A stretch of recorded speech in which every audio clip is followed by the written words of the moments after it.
tubifurije kugira uwa mbere mwiza cyane. Reka duhere muri La Gazzetta dello Sport mu gihugu cy'Ubutaliyani. Ikinyamakuru rero kikakigaruka kuri icyo wise Messier X, akaba ari Cristiano Ronaldo rero. Ikinyamakuru kiri mu kiriyo rwose kuba ataragaruka ngo akiruke coronavirus aza gutabara ikipe ya Juve match enye ziruka za championnat, ikaba yaratsinzemo match imwe yonyine gusa, ikaba rero yirirwa inganya gusa. Akaba rero ikipe ya Juve yanganyije n'ikipe ya Hellas Verona igitego kimwe kuri kimwe. Umusore Favili ku ruhande rw'ikipe ya Hellas Verona mu gihe Kuzevic rero waje kwishyirira ikipe ya Juve, birangira rero banganyije igitego kimwe kuri kimwe batera imitambiko y'izamu ibiri. Iyi kipe rero ikaba irisika ku manota 6 mu gihe Mirase yaza gutsinda ikipe ya AS Roma kabisa kuri uyu mugoroba. Rero absence ya Cristiano Ronaldo ikomeje kugenda igora cyane ikipe ya Juventus ku kinyamakuru cy'impapuro z'iroza La Gazzetta dello Sport kibivuga. La Gazzetta kandi kabagarutse kuri iyi match rero ya 2:45 mu gihugu cy'Ubutaliyani. Ikipe ya Rossoneri kabisa araba rero iri mu rugo yakira ikipe ya AS Roma. Ni match ikomeye cyane. Steve Pioli akaba afite gushyiramo avantage ndetse n'intera rero ku makipe amukurikiye kuri uyu mugoroba naramuka ashoboye gutsinda ikipe ya AS Roma. Tutto Sport nayo ikaba yagarutse rero kuri match ya Juve ndetse na match ya Mirase ifite kuri uyu mugoroba, ivuga ko rero Juve yanganyije igitego kimwe kuri kimwe batera imitambiko y'izamu ibiri, Paul Dybala ndetse na Cuadrado, hanyuma Alvaro Morata igitego cye yatsinze bakaba basanze yari yaraririye. Andrea Pirlo rero n'abasore be bikaba nta mahirwe bagize kuri match yo kuri uyu mugoroba. Ikinyamakuru kandi kinagaruka ku ikipe ya Mirase rero iri bikina ikipe ya AS Roma, hanyuma iraza gushyiramo difference y'amanota 4 ku ikipe ya Napoli Mirase niramuka itsinze. Corriere dello Sport ikagarutse ku ikipe ya Juve nayo ikavuga ati rero aba bantu bambaye pink kabisa bashokinze kuri uyu mugoroba. Aka rero yari shock ikomeye cyane rero kunganya n'ikipe ya Hellas Verona, anako kandi ikinyamakuru kinatwongerera mbindi nkuru kitubwira yuko Ronaldo Bonucci akaba rero atabashije gusoza match dore ko yanagize ikibazo cy'amamisikire kandi hasigaye iminsi 2 ngo ahure n'ikipe ya FC Barcelona. Ikinyamakuru kandi Corriere dello Sport kagacyagutse kuri match y'abavandimwe rero, akaba ari hagati y'ikipe ya Napoli ndetse n'ikipe ya Benevento. Benevento yatsindiye igitego na Roberto Insigne, akaba ari umuvandimwe mu ndimwe na Lorenzo Insigne kwa n'ikipe ya Napoli nawe watsinze igitego, ariko jeje kurangira rero ikipe nkuru ya Napoli itsinze Benevento ibitego 2 kuri kimwe. Rero abavandimwe babiri ku mpande zombi bari batsinze urabona nahangaha ku mafoto. Corriere dello Sport kandi kabinagaruka rero ku mutoza w'ikipe ya Napoli Lino Gattuso, akaba rero uyu mugabo agiye kongererwa amasezerano dore ko iyi ni sezon ya nyuma mu ikipe ya Napoli, akaba yagiye kongera amasezerano y'imyaka 2 harimo no kuzamwongerera mu mwaka wa 3, hanyuma akaba rero uyu mugabo agiye kuzafata miliyoni 2 zero kuri buri sezo. Twekeje mu gihugu cya Espagne dukaduhere rero i Catalunya. Ikinyamakuru Sport cyatubwira ati Martinez Munuela ni umumadridista, akaba rero umusifuzi wasifuye ElClasico kabisa. Uyu mugabo avuka mu gace kitwa Benidorm, akaba rero papa we witwa Juan Ramon ni umwe mu bafana bakomeye cyane ikipe ya Madrid, hanyuma kandi akaba rero ari numwe mu bashinze ya club bavuga ko ari club yashinzwe n'abafana ikipe ya Madrid yitwa Los Amigos. Akaba rero bavuga ati umuntu wadusifuriye watwangiye ibite waduhohoteye kabisa atanga za penalty zipfuye n'ibindi byose ni umufana wa Madrid. Ikinyamakuru cyamuvumbuye cyane kimuteza isi.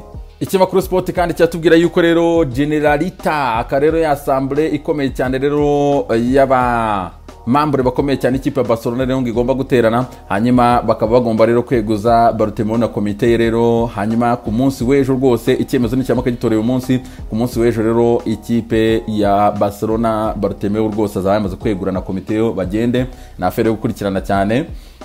Mundo Deportivo ikaba rero yo yagarutse ku bijyanye na VAR, ivuga ati VAR rwose nta gitanga ubutabera bwa nyabwo. Ati VAR ibogamiye cyane ku ikipe ya Madrid kuva sezo irangira kugeza ubu ngubu rwose, akaba rero bibereye inyuma y'ikipe ya Madrid kandi bakagenda bahohotera ikipe ya Barcelona. Ikinyamakuru cyagiye kigaruka kuri byinshi byagiye baba rero nyuma ya post covid kabisa zira match, ari nako kandi banavuga ati rero kuva sezo itangiye rwose kuri match ya Sevilla Getafe VAR ntabwo tubanira neza cyane kabisa, ari nabyo bikomeza kugenda bidutesha umutwe. Mundo Deportivo ika kandi yagarutse kuri Philippe Coutinho wavunitse rero akaba atazakina match ya Juve. Ikinyamakuru Marca cyo cyagarutse ku mugabo witwa Zinedine Zidane rero kimushimagiza cyane mu by'ukuri. Uyu mugabo rero ngo akaba yarazamuye morale y'ikipe, hanyuma kandi ikipe ishyiramo imbaraga nayo kabisa ku gitutu yarariho rero ikipe iramusova ngo bigaragara ko groupe ya Real Madrid iri hamwe kabisa kandi ngifite ubufatanye bukomeye cyane.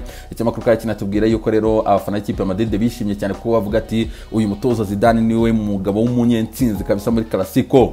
Ase ikaba igaruka rero itubwira ati Ramos dore impamvu ijana zituma dushobora kuba twamwongerera amasezerano. Uyu mugabo rero akaba ari muri saison ya nyuma, ari nako kandi kontra irangira nyuma y'iyi saison birumvikana. Akaba rero we arifuza ko Real Madrid muha imyaka 2 mu gihe Madrid mu propose umwaka umwe. Akaba ari ikinyamakuru kiri kumusabira contract rero ivuga ati mu muha imyaka 2 kabisa. Sergio Ramos rero akaba natsinze igitego cy'ijana kuri iyi weekend muri Clasico kabisa, avuga ati rero nuje ibitego ijana byanjye kabisa muri kariyeri yanjye mu ikipe ya Madrid. Ase ikaba nagarutse kandi kuri Eden Hazard. Akaba rero Eden Hazard yamaze kugaruka muri groupe rero izakina n'ikipe ya Borussia Mönchengladbach muri Champions League. Reka tweteze mu gihugu cy'Ubwongereza, Amakuru The Sun cyagarutse rero kitubwira ati Vardy kimwe parti ubusa. Akaba rero Jim Vardy rwose yamenye inshishi mu isosi ya Thomas Partey rero wagombaga gutangira muri match ya mbere akina ikipe ya Arsenal abanzamo. Akaba rero rwose isosi yayimennye inshishi rero Jim Vardy batsinda igitego kimwe ku busa. Anako kandi Mikel Arteta yikomye cyane imisifuri iravuga ati rwose igitego cya mbere ntaho Granit Xhaka yigeze ahurira n'umuzamu, ntaho yamukingirije habe na gato kabisa. Akaba rero twarenganyijwe ndetse twahise tuva no mu mukino rero bamaze kutwangira kiriya gitego. Demira nayo rero ikaje avuga kuri match ya Arsenal itubwira ko rero imyaka 47 yarishize ikipe ya Leicester City datsinda ku kibuga cya Arsenal rero ikaba yabigezeho ku mugoroba wo kuri iki cyumweru.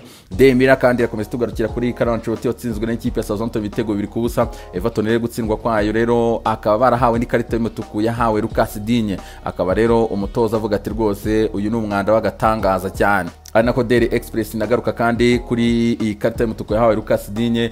Akaba rero umutoza Carlo Ancelotti yayise comedy.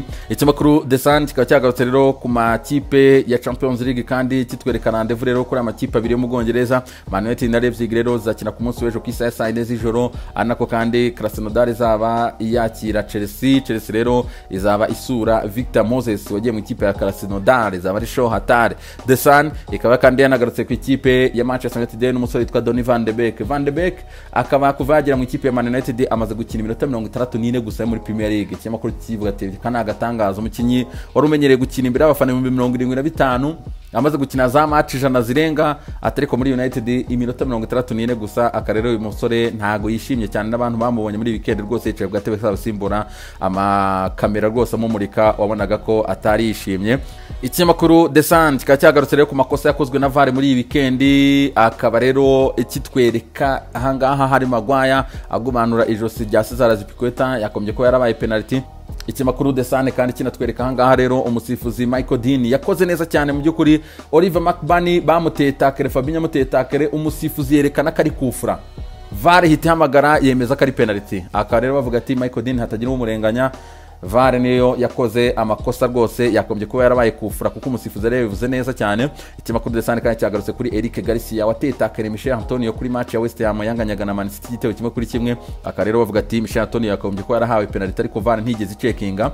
Ikinyamakuru The Sun kandi cyagarutse rero ku ikipe ya VV Venilo ikaba yaratsinzwe n'ikipe ya Ajax Amsterdam ibitego 13 ku busa. Dali Blind yamubaje aravuga ati twari tumeze nk'abafite umujinya uko twagira gutsinda ibitego bigenda bizamuka, ati twarushaga gushyiramo imbaraga no kurakara cyane.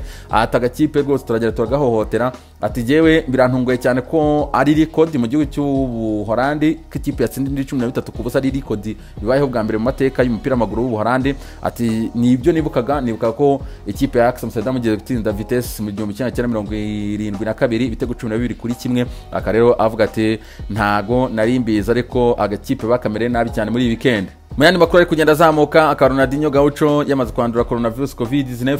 Anako kandi tuvanga twekiza mu gihugu cya Ghana Legon City. Karere ikipe iri kutubwira ko masaha make cyane ari imbere iribuze kuza ko officializa rero iza rya Asamoah Gyan. Akarere igiye gusinyira ikipe ya Legon City yari mu gihugu cya Ghana igihe cy'imyaka 4. Hanyuma muri iyo myaka 4 akazahabwa miliyoni y'idolari, no kuvuga ngo buri mwaka azajya ahabwa 250 by'ama euro ku mwaka kabisa. Hanyuma myaka 4 rero akazahabwa miliyoni yuzuye. Hanyuma akaba yitwa Luciano Vieto, benshi baramuzi cyane mu ikipe ya Sporting Atletico de Madrid.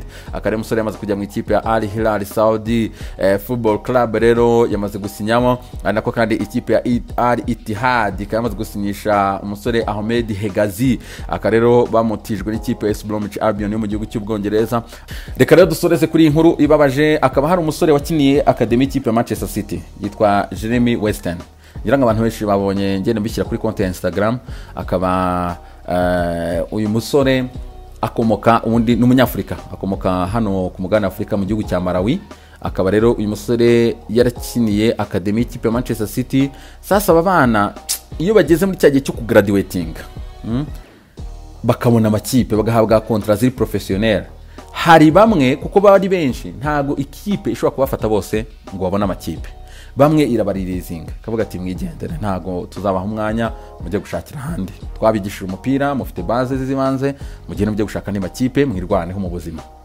So hariho rero abatabasha kubyakira agahita akagira depression muri we.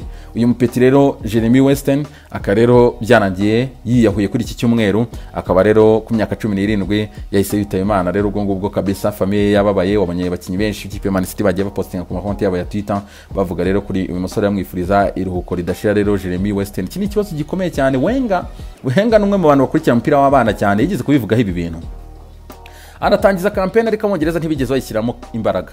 Yaravuze ati birakeneye ko aba bana baganirizwa kubaba hafi, kuko bamwe baba bafite mu mutwe yuko ubuzima bwabo n'umupira, ntibajye mu ishuri ntibategure ikintu na kimwe. Imyaka 17 akaba afite bagenzi be yasize avi wabo bo barakomeza amashuri n'ubuzima busanzwe. Sasa bagatangira kugira ubuzima afite imyaka 17 18 baba bavi wabo bagenda mu mazu yabo banarongora bagira gute bajya mu buzima bwabo bwiza. Aba rero bagiye mu mupira we abavuga ati ngewe nza mu musitani nzatunga amamiliyoni. Sasa club ikifata ikamuririzinga, iyo imurekuye ahita yiheba. Wenga iki kintu yakigarutse inshuro nyinshi aravuga ati aba bana bakeneye gutabaza, batenye gutabaza, bakeneye kuganirizwa kuko ubuzima bwe buhita bubafuti. Imyaka 17 bagenzi bawe bo baravi wabo bamaze kubona uburenganzira, bagiye mu maboate, bagiye guturazi imyaka 18 yo yujuje baba bakuze mu Burayi n'ahandi hose.